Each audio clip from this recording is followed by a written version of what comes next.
생산과 소비 부르고 시작하겠습니다. 청일전쟁을 계기로 그래요. 개화파 인사들이 다시 실권을 잡죠. 그리고 계획을 함을 보았어요. 신분제도 폐지하고 좋은 일 많이 하죠. 근데 그걸 모르죠. 신분제도 폐지하고 또 상공업 육성 정책도 쓰고 또 뭐 재판소도 만들면서 인권도 신장시키고 좋은 일을 많이 해요. 쭉 그냥 계획을 진행했으면 되죠. 그 일본의 목표는 두 가지가 있었다. 일본처럼 메이지 유신하는 거, 두 번째는 이제 친일 국가가 되는 거. 이때부터 그 식민지로 만들려고 했다. 그렇게 보기는 어려워요. 식민지로 만든다는 거는 꼭 좋은 일은 아니에요. 식민지로 만들면 어떻게 해야 되나요? 투자를 해야 된다는 거예요. 예전에 설명했죠. 투자도 해야 되고 비용도 많이 생기겠죠. 저항도 있고. 그래서 가장 비용이 적게 드는 건 뭔가요? 친일 국가를 만들고 계획을 시키는 거죠. 그래요. 그런 비용이 적게 드는 거죠. 식민지로 만들 수도 있고 그래요. 친일 국가를 만들 수도 있는데 이제 일본은 우선은 친일 국가를 만들기로 한 거죠. 그런 부분이 있는 거예요. 식민지가 무조건 좋은 것이다. 그렇게 봐서는 안 돼요. 예를 들어서 수많은 식민지들이 있었잖아요. 현실들을 잘 보라는 거예요. 어떻게 됐나요? 식민지들 다 독립했잖아요. 거의 다. 그런 부분이 있는 거예요. 개혁이 순조롭게 진행되고 친일 국가가 됐으면 그래요. 식민지가 되지 않았겠죠. 개혁을 한 10년 하면 어느 정도 국력도 강화되잖아요. 그런 부분이 있는 거예요. 또 친일 국가가 안 될 수 있는 방법도 없었다는 거예요. 이제 이 시점에 이르면. 그전에는 갑신정변 때 개혁했으면 좀 더 다른 얘기겠지만 왜 그런가요? 일본 대군이 철수를 안 한다는 거예요. 총군을 격파한 대군이 그냥 조선에 계속 남아있다는 거예요. 이런 상황에서는 무조건 친일 국가가 돼야 되는 거죠. 개혁을 하면서 틈을 보이면 안 되는 거죠. 근데 고종과 민비가 상식 밖의 일을 벌이더라. 한번 보겠습니다.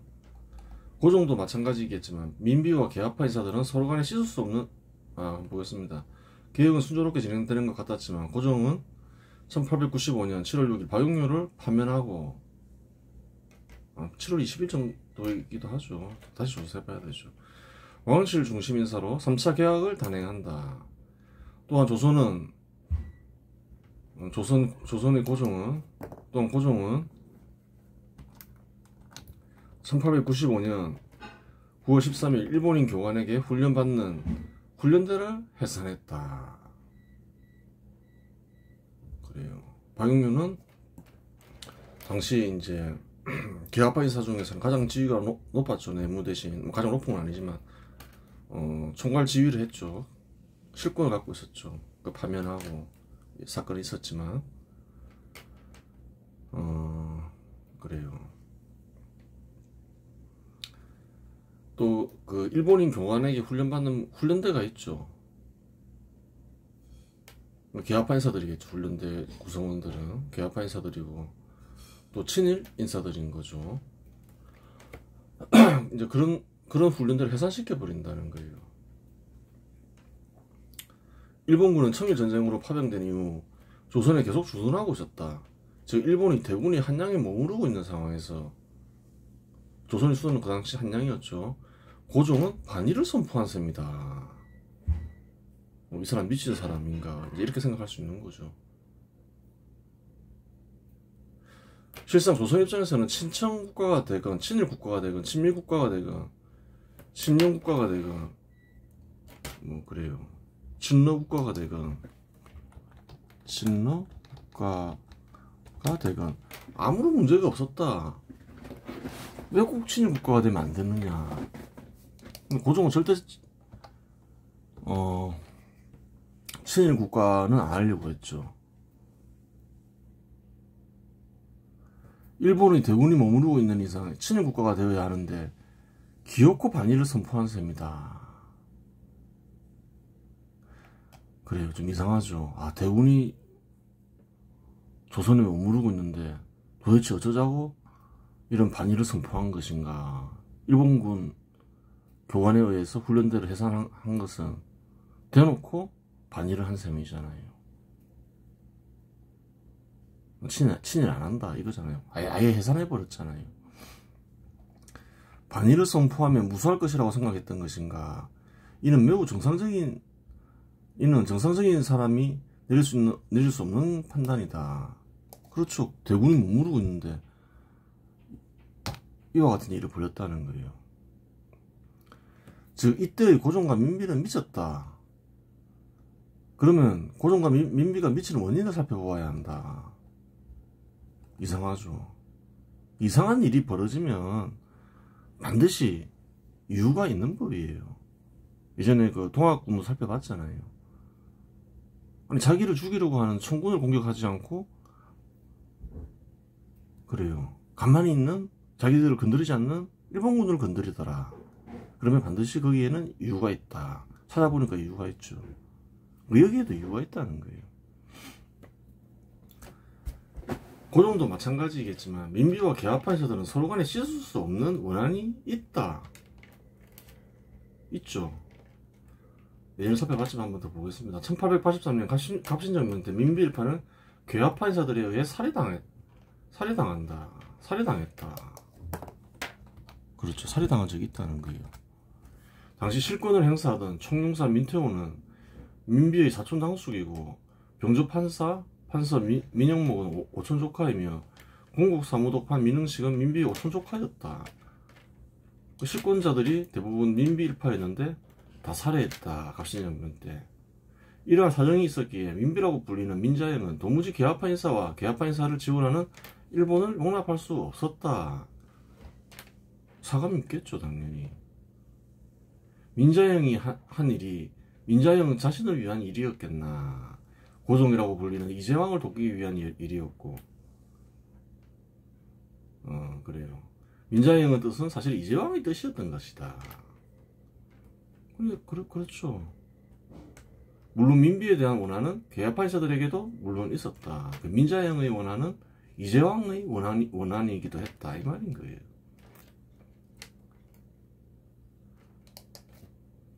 그러면 뭐 원한은 민비에게만 있었겠냐? 그렇지 않다는 거예요. 갑신정변으로 인해 개화파 인사들의 가족들은 큰 고초를 겪었고 서왕범의 가족은 몰살당하시피 했다. 서재필의 가족도 마찬가지였다. 서재필 아내는 자살했고 부모와 형은 살해당했으며 동생 서재창은 상수됐다. 또한 개화파 인사들의 동지인 김옥규는 민비일파로 의심되는 홍종우에 의해 암살됐다. 그렇죠.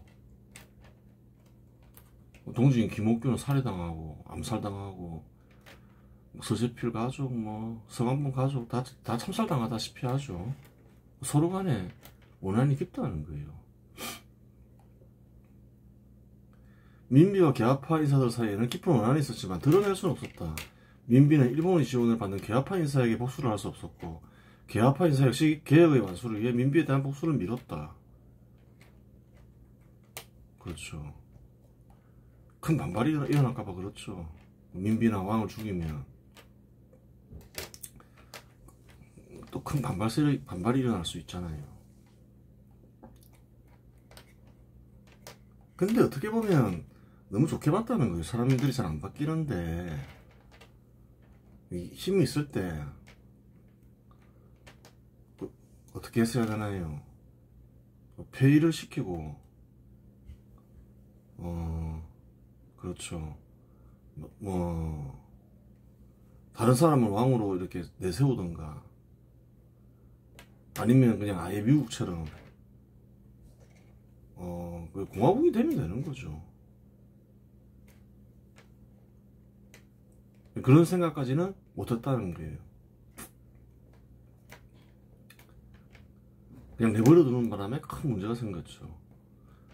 이런 와중에 고종과 민비에게 착각을 일으키는 사건이 발생했다.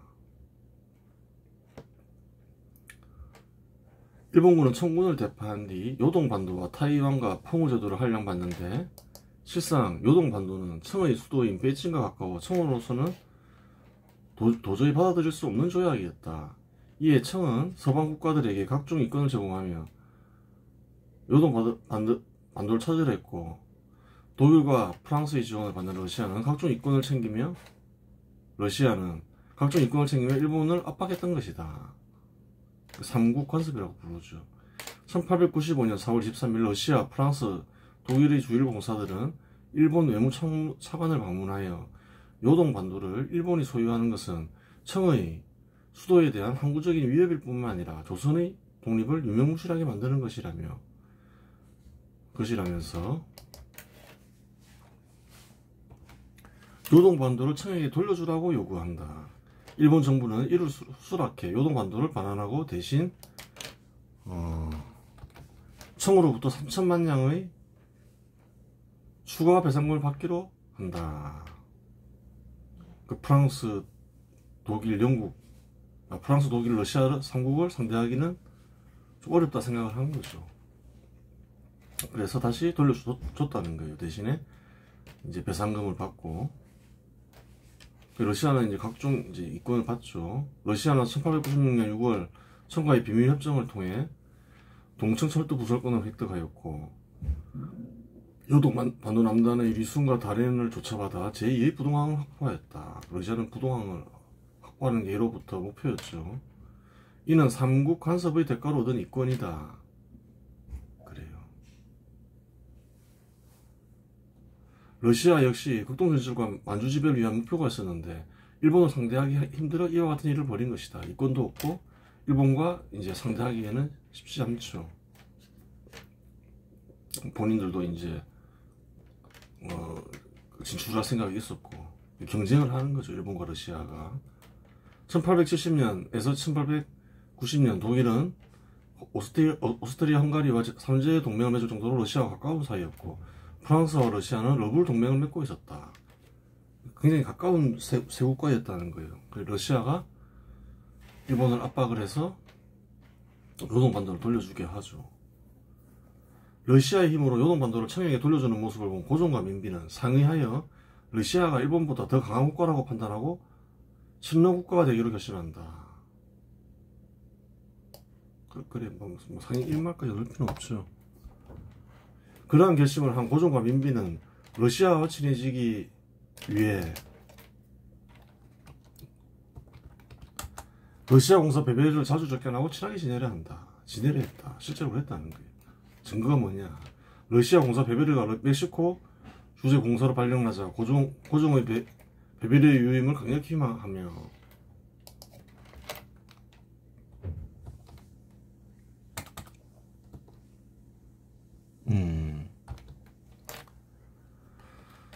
러시아 측에 친서를 보내 베베르를 유임시켰다. 아주 가까웠다는 거예요. 이는 고종과 민비가 러시아 공사 베베르를 신뢰하고 의지했음을 가리키는 동시에 친러 국가가 되겠음을 보여주는 대표적인 사례이다. 그래요. 실제 그런 일이 있었다는 거예요. 나중 계엄파 인사를 지원하는 일본 정부를 절대 인정할 수 없는 고종과 민비는 러시아와 친해졌다고 스스로 확신한 채 반일 친러를 선포한 셈입니다. 반일 친러를 선포한 셈이죠. 대놓고 그래요. 일본의 지원을 받는 훈련대를 해산시켜 버렸잖아요. 고종과 민비가 반일 친러로 돌아서려 함을 눈치챈 1895년 7월 박용련은 민비의 암살 계획을 세운다. 암살 계획은 누가 세웠냐? 한국인들의 역사를 거짓으로 잘 가르치죠. 원래 그 민비를 암살 계획을 세운 이는 박영의였다는 거예요. 박영림 입장에서는 그래요. 조선이 번영하고 독립하는 길은 일본과 같이 개혁하고 친일 국가가 되는 건데 고종과 민비가 하는 일을 도저히 볼 수 없었던 거죠. 그리고 그 길밖에 없었다는 거예요. 사실은 일본군이 이제 이미 대군이 주둔하고 있는 이상 마지막 기회인데 여전히 고종과 민비는 딴 생각을 하고 있었던 거죠. 죽어도 친일 국가가 될 수는 없다 이래 생각하는 거죠. 친노 국가가 되건 친미 국가가 되건 아무 문제가 없는데 그 당시에는 그렇다는 거예요. 친일 국가만 안 되려고 했던 거예요. 거기에는 이제 개화파 인사들에 대한 어떤 원한 사적 감정인 거죠. 별 의미 없는 건데 그런 거는. 하지만 박영묘의 계획은 발각돼요. 박영묘는 일본으로 망명한다. 이상하게 돌아서니까 박영묘가 암살해버리려고 했다는 거예요. 계획을 세우고 있었다는 거예요. 근데 그 계획이 발각이 됐다는 거예요. 개화파 인사들이 민비 암살에 직접 가담했다는 증거는 없다. 개화파 인사라고 하여 모두 민비 암살에 가담했다는 보장은 없지만 가담한 이가 없다고 볼 수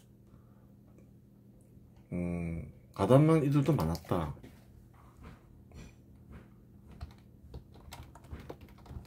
그 가담한 이들이 많았다는 거예요.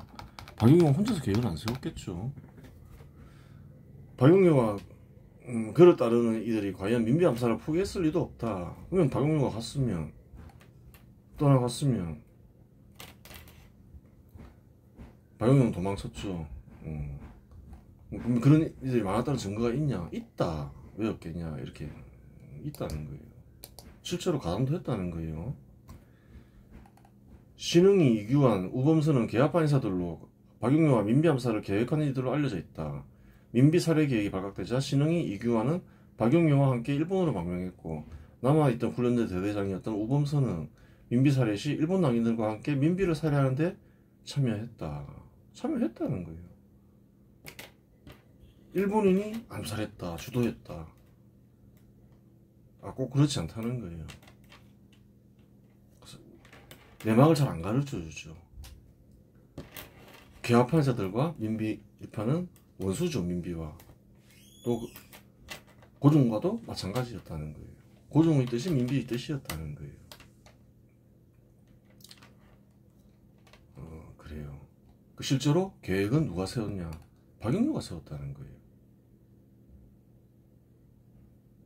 그리고 발각되지만 10월달에 실행에 옮겨지죠. 그때 옮겨질 때 개화파 인사들이 참여한다는 거예요.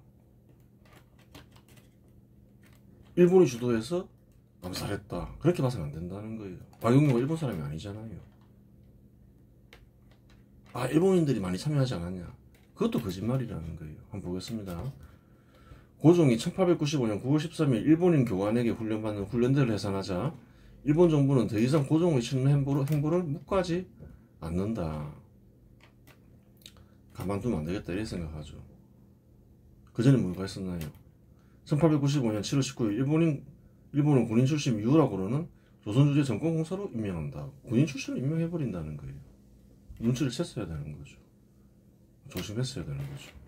근데 고종은 9월 13일 훈련대를 해산시키죠. 즉 박용효의 민비 살해 계획을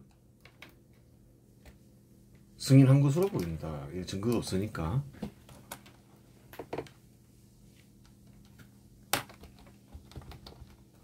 일본 있잖아요. 지금 박용효.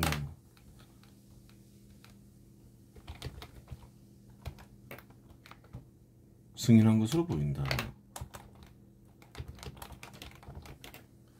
50명 정도의 일본 낭인과 우범선이 지휘하는 300명의 훈련대 군인이 경복궁에 난입했다. 보라는 거예요. 300명이 난입했다는 거예요.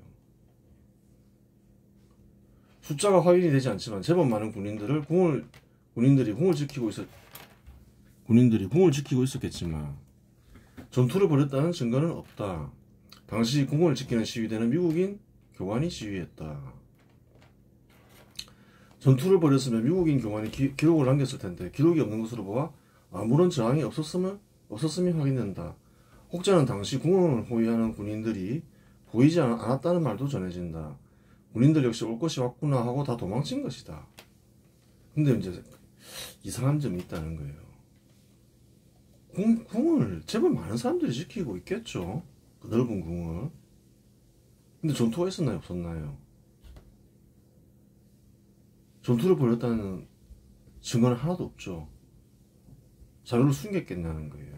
그 군대를 지휘하는 인물은 미국인 교관이었다는 거예요. 미국인 교관이 미국에 돌아가서 기록을 남길 거 아니에요. 아무것도 없다는 거예요. 그 말은 아무런 저항이 없었다. 당시 궁을 고유하는 군인들이 보이지 않았다는 말도 전해진다. 다 도망쳤겠죠, 사실은. 군인들 역시 올 것이 왔구나 하고 다 도망친 것이다. 그래요. 아니면 민비를 살해하는데 동참했겠지. 함께 동참해서 살해했거나 도망쳤다는 거예요. 둘 중에 하나겠죠. 왜 전투 적이 없냐는 거예요. 실상 침례 행보를 하면 고종이나 민비가 살해당할 것이면 누구나 다 알고 있었고 고종과 민비만 몰랐다. 그 둘만 몰랐다는 거예요. 군인들도 다 직감했겠죠. 아, 이거 저항하면 안 된다. 일본군이 수천 명이 그래요. 청군을 물리친 대군이 들어와 있는데 왜 모르겠어요. 위험하다 생각한 거죠. 올 것이 왔다 생각했겠죠. 보는 순간. 하여간 민비는 궁녀로 변장에 숨어 있었는데 발각되어 낭인의 칼에 맞아 죽고 시신은 현장에서 불태워진다. 이거는 좀 조사를 해봐야 되는 거예요. 낭인의 칼에 맞아 죽었다. 증거가 있냐는 거예요. 총에 맞아 죽었는지 훈련대 군인의 칼에 맞아 죽었는지 한번 나중에 확인해 봐야 되는 거예요. 한국에는 이렇게 전해지는 거죠. 즉 민비 살해는 일본의 3차 인류혁명 세력과 한국의 3차 인류혁명 세력의 합작으로 이루어진 것이다. 박용료가 계획했고 훈련대 300명이 참가했고 일본 정부의 승인이 있었다 하더라도 합작이라 봐야 되는 거죠. 일본인 50명 정도의 낭인이 참여하고 한국군 출신 300명이 참여했다는 거예요. 하여간 즉 민비 살해는 일본의 3차 인류혁명 세력과 한국의 3차 인류혁명 세력의 합작으로 이루어진 것이었다. 여기서 일본 공사가 이들을 지휘하였다면 일본 정부가 직접 개입한 것인데 밝혀진 증거는 없다. 밝혀진 증거는 없죠. 지한 것으로 보이긴 하지만 이렇게 쓰는 게 맞겠죠.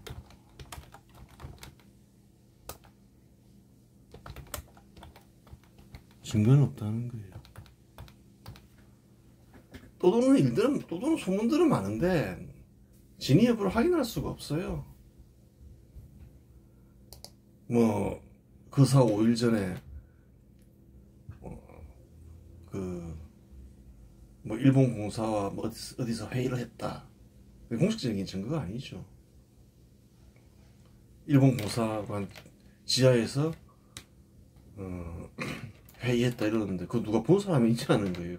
그 지어낸 이야기 가능성이 크죠. 그 대화를 들었냐는 거예요. 기록도 하나도 안 남아있는데. 그 당시에는 이제 그런 말들이 있었지만 그 회의에 참석한 사람들이 발언한 게 아니면 누가 알겠어요. 아무 증거가 없는데. 지어낸 이야기 가능성이 크죠. 그렇게 보이긴 하지만 이제 그렇다는 거예요. 한국에서는 여러 가지 이야기가 떠도는데 사실을 확인할 수 없다.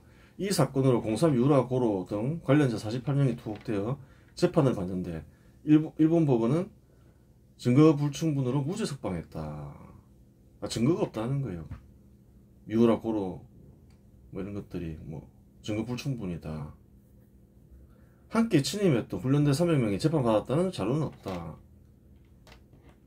이들을 재판하자면 조선정부가 이들을 재판해야 하는데 당시에는 조선정부가 있으니까 조선인들이니까 건드렸다가 일본 정부의 지원을 받는 이들이 다시 궁에 들어와 모조리 다 죽일까봐 무서워서 내버려두었던 것이다. 재판 어떻게 해요 이제? 너무너무 무섭죠. 들어와도 막을 사람도 없고 다 도망치고. 여기서 또다시 고종과 민비의 어리석음이 보인다. 이 어리석음이 보인다는 거예요. 이모군란 때 군대를 해산하며 구조조정을 한 적이 있다. 그때 부대접을 받던 군인들이 군란을 일으켰다. 그러니까 이게 어리석은 거예요. 똑같은 경험을 한 거죠. 훈련대를 해산하면, 이모군란 때 군대를 해산하니까 어떻게 되나요? 반민비 세력이 되죠. 이때 군인들도 마찬가지라는 거예요. 뭐 해산하면 어떻게 돼요? 찬밥 신세 될 거 아니에요. 실업자가 되거나. 가만 안 있는다는 거예요. 똑같죠. 이모군란 때하고. 경험을 해놓고도 모른다는 거예요. 한 번 겪고 두 번 겪고 세 번 겪고도 모를 정도로 어리석은 이들이었다는 거예요. 훈련대를 해산하면 훈련대 소속된 군인들이 가만히 있을 리가 없었던 것이다. 또 그들이 뒤에 또 누가 있나요? 일본 정부도 있고. 그렇게 된 거예요. 가만히 안 있겠죠. 소속된 군인들이. 소속된 군인들이 민비를 살해했을 가능성도 굉장히 커요. 지금 일본 낭인이라고 단정지어서 말하지만 한국에서는 훈련대 군인이나 일본 낭인이 민비를 살해했다는 근거가 있나? 일본 낭인이 살해했다는 증거는 있나? 물어봐야 되는 거예요.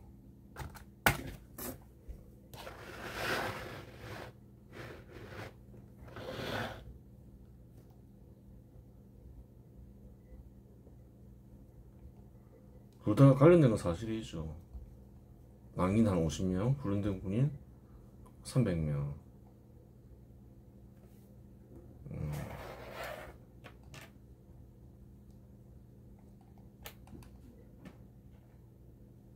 개입을 했는데 누가 죽였냐 이거죠. 증거 불충분이다. 누가 죽였는지 알 수 없다.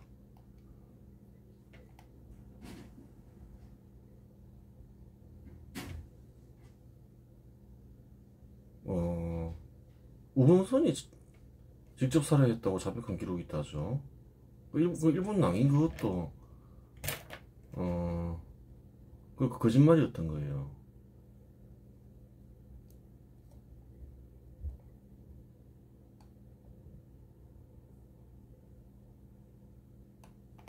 이거 한번 자백했으면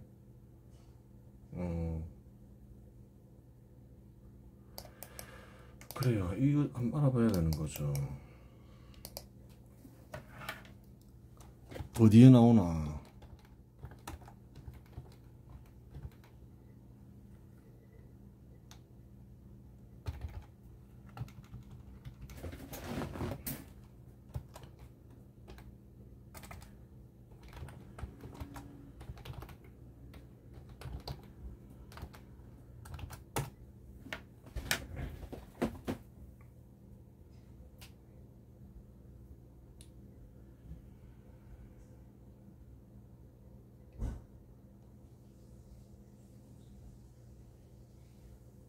고종이 나중에 이제 다시 실권을 잡죠.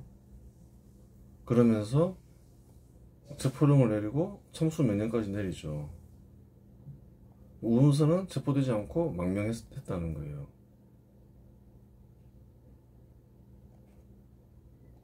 세 명이 이제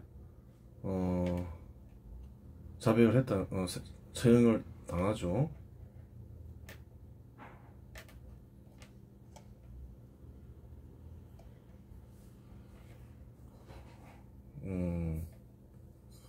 그래요. 확인해 봐야 되죠. 누가 죽였는지 기록이 남았을 수도 있다는 거예요. 지금 여기서는 AI 자료에서는 지금 우범선이 살해한 것 같다 이렇게 나오는 거죠. 한국이 얼마나 역사를 거짓으로 가르치는지 알 수가 있는 거예요. 증거가 없으면 증거가 없다 해야 되고. 그런데 낭인이 살해한 것처럼 지금 한국인들은 알고 있는 거예요. 그래요. 이번 시간에서 마치겠습니다.